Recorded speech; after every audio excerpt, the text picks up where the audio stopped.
Okay, this is Russell Dobular sitting in for Jimmy Dore, who is performing in El Paso, Texas on Friday. So go check him out.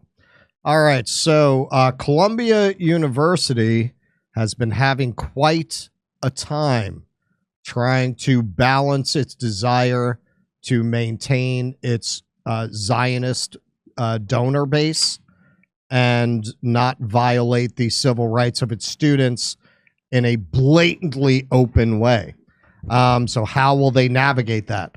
Well, Columbia cancels in-person classes after days of pro-Palestinian protests. Now remote work is okay again. Yep, they're back to COVID times. They brought the masks and everything. Didn't matter. Didn't matter. I am telling you, man. A lot of people, they beat up on the Zers. Yeah, these kids got so fucked in so many ways. Columbia University announced all classes would be virtual Monday as Passover begins, following days of pro-Palestinian protests on campus. Big-name colleges have been cracking down more aggressively on pro-Palestinian protests, which they say are getting increasingly intense and disruptive.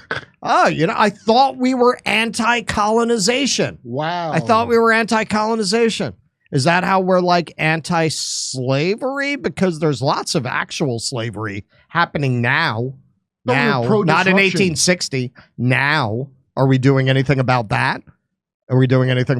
No, we're not. Dude, peaceful but fiery was BLM, and you can't even say go back to Poland to someone with a Polish last name.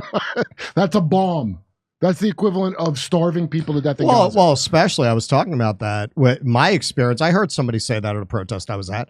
He was responding to Zionists screaming, there is no Palestine. Right. What imaginary country are you going to go back to? Like and he said, you're from Poland. Remember the MAGA hat kid in the Black Israelites? Speaking of Jews. Yeah. Columbia President Manoush Shafiq called the New York Police Department last week on pro-Palestinian activists who set up an encampment again immediately after. Good for you kids, man. NYPD arrested more than 100 people after Shafiq requested their removal. Quote, students across an array of communities have conveyed fears for their safety, and we have announced additional actions we are taking to address security concerns, Shafiq said in a statement. The decibel of our disagreements has only increased in recent days. She added that individuals who are not affiliated with Columbia have come to the campus to pursue their own agendas. AIPAC? This is what they love to do. They love to go with the AOC pulled this shit, which Jose was fucking with her a little too much. Yeah, right. People are coming from outside the community. What does that mean? You can go. Where are they from? Bora Bora? They're from fucking America, right? You're in Congress, right? Didn't they say go to the Supreme Court justices' homes because of the Roe v. Wade thing and go ahead and be disruptive at their home? They did. Of Supreme Court justices. They did. But now it's not cool. You can't. Oh, wow. Well, this is okay, and I've looked into this. Okay, so what they're conflating is you have protests going on outside the gates of Columbia, which you have a right to do as an American. They're not infiltrators. You don't assume because you see a protest outside Columbia. To get in Columbia, you need a student ID. You can't even, I was sick last week or I would have gone down there. Right. But I couldn't have gotten in anyway. They weren't even letting you in with a press pass. That's why if you see the shots of these tents, you would see all of the news agencies with their cameras set up. Yeah. You're not seeing that because they didn't even with a press pass, they weren't letting people in. So when they're saying people from outside, that's total bullshit. You're talking about people protesting on the other side of the gates. That's not the people who were in the tents who were removed. If we're going to send all of our money to Israel to kill all these people, regardless of how any of us feel about it, should I be allowed to say whatever the fuck I want about it? At least that? Well, if I got to pay for it. Well, no, quite the opposite. Quite the opposite, because they got to keep stuffing the money in the pockets of the defense contractors. They're going to get it anyway, whether I agree or not. So why can't at least have my that's true. hollow protests? They fear the return of democracy to these benighted lands. Protesters over the weekend, seemingly unaffiliated with the university, were accused of celebrating Hamas and targeting Jewish students, the New York Times reported. At Yale University, police also arrested pro-Palestinian protesters Monday morning. A large group of Columbia faculty and staff held a walkout and news conference on Monday afternoon criticizing the university's handling of the protests. Quote, "I understand that many are experiencing deep moral distress and want Columbia to help alleviate this by taking action," Shafik said. "We should be having serious conversations about how Columbia can contribute." Now, she really went to her platitude finishing school, didn't she? That's what college is for. Platitude. Yes. It's platitude finishing school. Talk about a word salad. Shafik denounced intimidating and harassing behavior, as well as anti-Semitic language in her announcement. Students who do not live on campus were asked not to come to the university on Monday. Harvard University restricted access to the Harvard Yard, a center of the school, until Friday afternoon, the Harvard Crimson reported. An announcement posted at the Yard's entrance gates warned of disciplinary action against students who bring in unauthorized tents or tables, like at Columbia's encampment. On Friday, students and affiliates held a solidarity protest at Harvard, per the Crimson. Shafik testified in a congressional hearing on Wednesday over anti-Semitism on Columbia's campus since October 7th. The hearing was similar to one late last year that led to the ouster of two Ivy League university presidents, Harvard's Claudine Gay and the University of Pennsylvania's Liz McGill. And that is exactly why she threw on the knee pads for Rick Allen, who asked her if she wants Columbia cursed by God. And, right. and the rest of the people in Congress. You want to get Mehdi Hassan? Yes, exactly. She doesn't want to lose her job, and that clearly is primary what punks for her. These people, everyone's a punk. I can't lose my disgusting prestigious job at a thing that I got to tell you I don't respect at all. Most people don't respect. Well, how do you live with yourself? How do you live with yourself? These people don't have that last inch that they won't give up. No, everything is external. Yep. That's why kids got to be on puberty for sale. blockers. No validation comes from you. It's all from everyone else all the time, and I control the psychic space, and you will believe in my truth as if it was Jesus Christ to you. That's what they demand. Columbia President Manoush Shafik sets deadline for anti-Israel protesters to reach agreement to dismantle encampment. So that was going to be midnight last night, but then they extended it. They made a Gaza Columbia there. extends deadline for negotiations to clear campus encampment. Columbia University early Wednesday extended by 48 hours a deadline for talks on dismantling pro-Palestinian protesters' encampments on the campus grounds after a midnight deadline issued the night before raised the prospect of further turmoil at the Ivy League institution. The university has been in talks with student organizers behind protests against the Israel-Gaza war, part of a wave of demonstrations at colleges across the country that have led to a spate of arrests to clear an encampment on the west lawn of Columbia's Morningside Heights campus. If the discussions are not successful, Columbia President, I'm not even saying that name again, Warren Tuesday, in a statement, Columbia will have to consider alternative options for clearing the west lawn and restoring calm to campus. Are they going to starve them? They're going to do actual Gaza things to them? They're going to bring in a cyber truck. We don't make me bring the truck. Don't make me call Elon. Mahmoud Khalil, a Columbia student who is part of the negotiations with the administration, said he was not aware of any police presence on the campus after the initial deadline at midnight Tuesday expired. In a statement provided to the Washington Post, Columbia said it was extending the deadline by 48 hours in light of important progress that had been made with the organizers.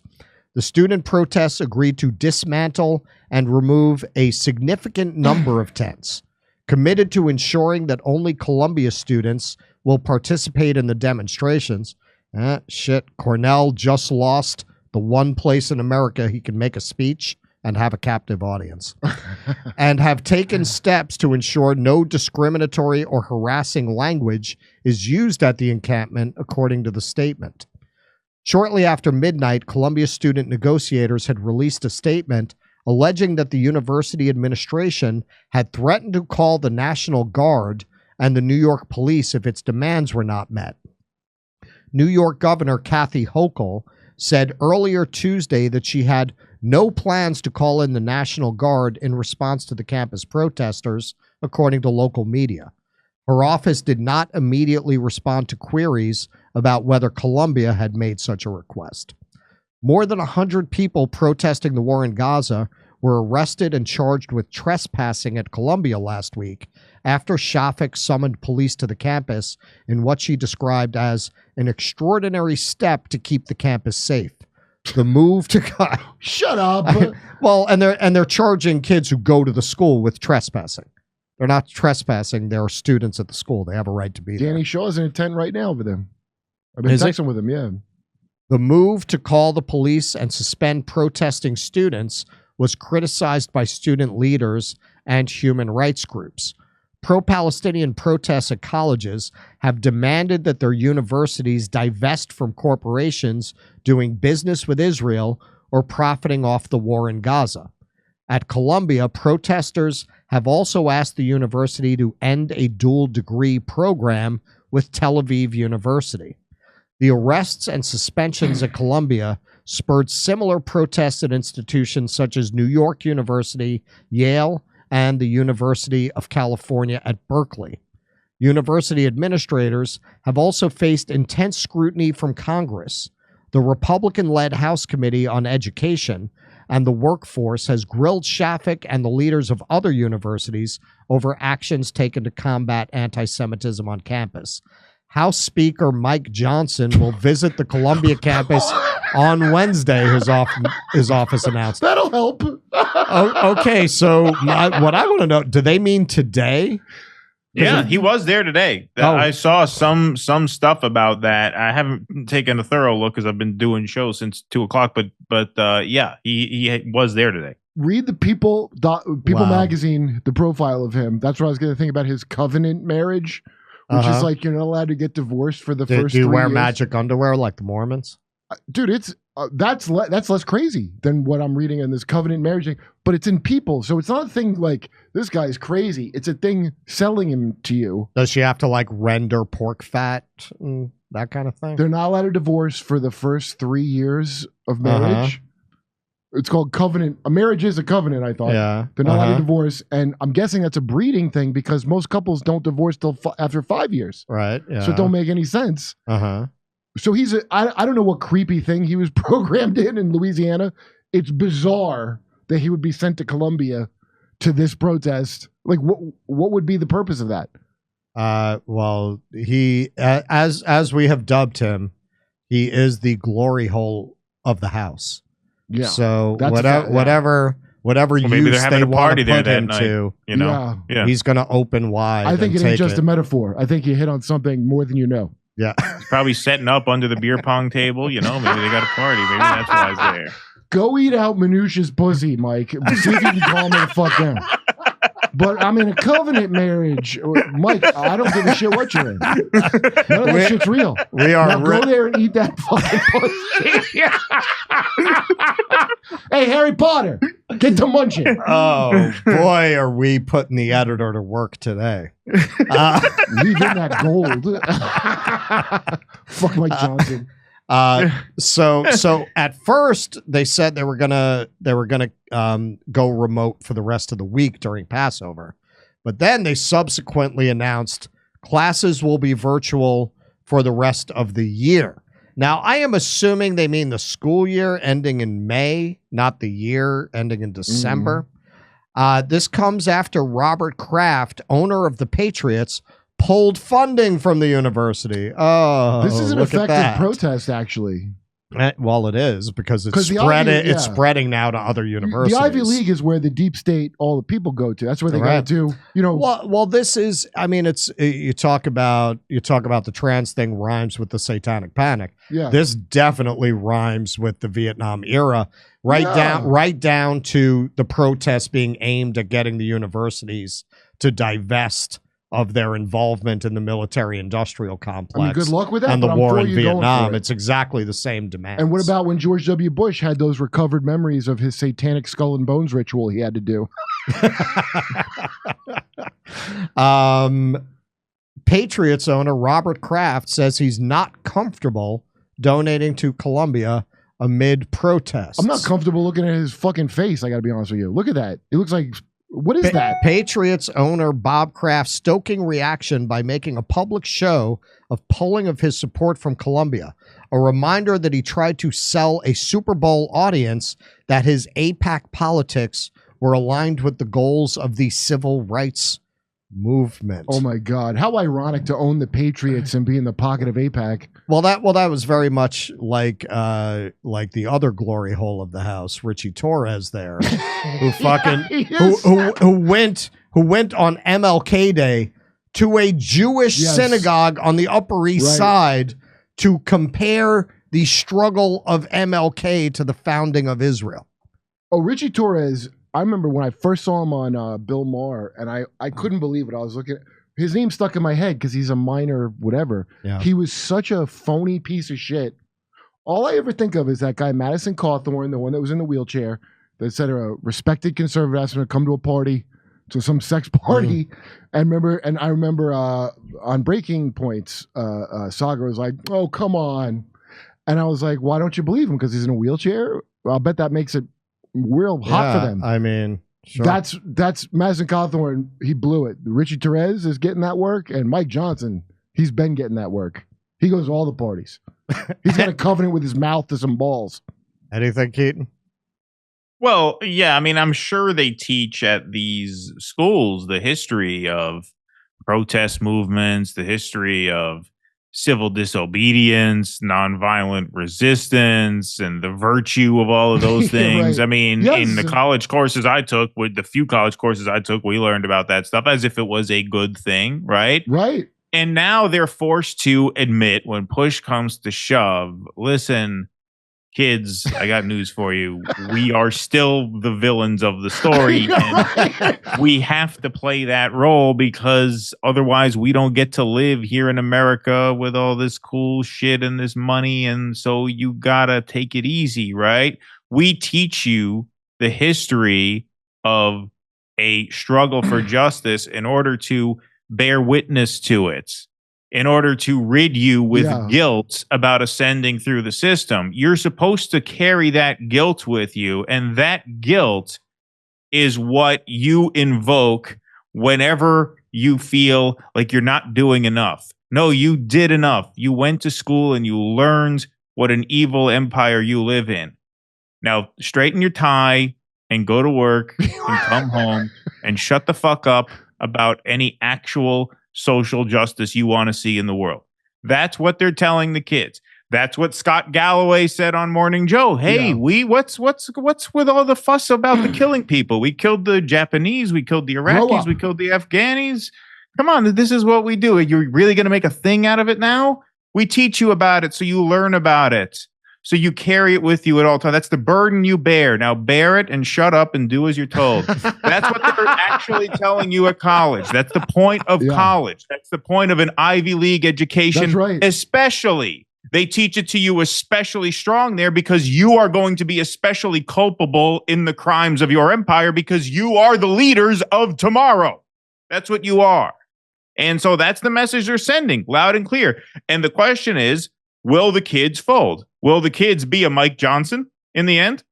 Right? Will they say, I guess you're right. I guess there's nothing I can do. Man. You got me. Or will they stick to it? That's really the question. It's up to them. And that's why they should be supported 100%. Because the fact that these sons and daughters of the upper classes are doing this is especially threatening in the eyes of the upper classes, That's because right. these are the kids they're going to pass the ball to. And if they're not willing to catch the ball and run with it, then what becomes of the system we've built? They can't answer that. And that's why they have to shut this down. But are they going to be able to shut this down and maintain any a premise of integrity, any supposition of academic integrity? No, I don't think so, but we'll see. Well, that's it. They didn't teach them. This is the lesson they're learning now, which you're supposed to intuit it. But what they taught them was that was the past, and those things have been redressed. And the only things that have not been redressed is diversity. We need to diversify the ruling class that you're a member of. We need to address racism in the human heart, very much like original sin or the war on terror, unresolvable pursuit, right? You need to stamp out this sin. But those things from the Vietnam era, that's over. That's in the past. And also, winners take all, Anand Giridharadas, he really got into this, how the corporations infiltrated the universities. Mm-hmm. They learned their lesson in the 60s and the 70s. Yep. And they turned the social justice impulse towards, hey, you got to make social justice scalable. So you want to do a few years at McKinsey to learn how things work. Yeah. From inside the system. And you have to give microloans to people. You can't just give them aid. You have to give them microloans. Yeah. So they really infiltrated and took the kind of people who in past generations would have become political activists, and they rooted all of that impulse into becoming corporate goons or deep state bureaucrats. So they taught them, yes, no, slavery and colonization. We used to do that stuff. We're not in favor of that stuff anymore. And this happening with Israel now is very inconvenient. Very few people, particularly young people, are able to live without a sense of moral justification. You have to tell people a story that allows them to get up in the morning and believe they're the good guys. Even if it's total bullshit, they've got to believe something. So the story they were told was that you are not like those racist, misogynist, homophobic, transphobic, sexist people of the past. And neither are we. We've evolved past that. You know who's like that? The MAGA people, the white working class. Those people are like that. And it's your job to overcome those people and banish them from the public square so good can triumph. And then a settler colonial state decided to commit a genocide against a bunch of people they held in apartheid conditions for decades, and you're backing it. And it shattered the whole moral justification of their entire existences. And that is ripping this apart in a way that we haven't seen since the Vietnam era. There was a very similar clash between reality and the myth that they had been taught. Those kids grew up on post-war America. We're the good guys. We beat the Nazis. And then they saw us killing peasants, poor peasants in Vietnam, and it created a very similar cognitive dissonance and a very similar generational conflict with elite kids. Columbia University was one of the main focal points of those Vietnam protests. They were shutting down that campus all the time. In regards to what you were saying, Keaton, about whether they would sell out, or I think that was you, Kurt, about whether they would change. It's sad as it is to think about it. These MSNBC libs that we decry, the older ones, they were those kids at Columbia who were shutting down the campus. You know what the mistake was? That's who those people were. You know what the design flaw of the Cybertruck was? Because they've infantilized these kids way longer. See, back in the 60s, you were like legal at 15 or something to go get married or go be in a commune or group sex, whatever the hell. But these kids are kids till they're in their 30s because of how these greedy motherfuckers rig the economy so they can't have stuff. So these are babies in their head forever. They can't buy a fucking house. They can't pay their school loans. Right. So the greed of these morons blew up in their fucking faces with their dumb kids that they tried to half transition. It's really beautiful. I said it October 7th. Well, no, I said woke was dead October 7th because the thing you just said, Right. that it created also, don't forget Ukraine. I've been hearing how bad Putin is. And I remember when we covered Putin blowing up some shit where Ukraine was hiding stuff behind civilians and they were condemning Russia for sending missiles. And I go, they're hiding it in civilian buildings. That's very Hamas of them. I just made an offhanded comment. Well, it turns out it's really hard after you've been talking about this evil to talk about the most moral army in the world doing the same fucking thing. Exactly. But they'll still well, say it is, I think, generally, yeah, really true what you said. And I think that is a big reason why these kids are less likely to sell out because they have nothing to sell out to. Like That's there's nothing right. in it for them. You right? didn't give them anything. Right. That's Now, the beauty of on the America. other hand, but I would say and that is true, I think, broadly speaking, when it comes to these Ivy League kids, these are kids on the inside track. Like these kids are going to get the payday. A lot of them already have it. A lot of them are just here because mom and dad went to, Yale as also, right? So they do have something more to lose than like kids who are at like a SUNY school or public school, right? So like that's what kind of makes this situation kind of unique. It's also what puts them in a spot where they can do these protests. We talked about this on our show last night. Like it's easier for kids in the Ivy Leagues to do these kinds of protests because when the cops come in, they're a lot less likely to bash the heads in of a kid at Right. Yale than they are of a poor working class kid. That's why I right? like You these bash ones. the kid. Yeah, right. You bash a rich kid's head and you get sued for that. Yep. Right. Yep. So that puts these kids in a spot where they are more able to push the limits of the system because they have more to fall back on. And so that's encouraging.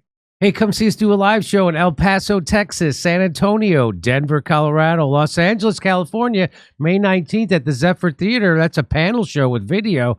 Ashland, Virginia, Athens, Georgia, Rutherford, New Jersey, Minneapolis, Ontario, California, Irvine, California. Go to jimmydore.com for a link for tickets.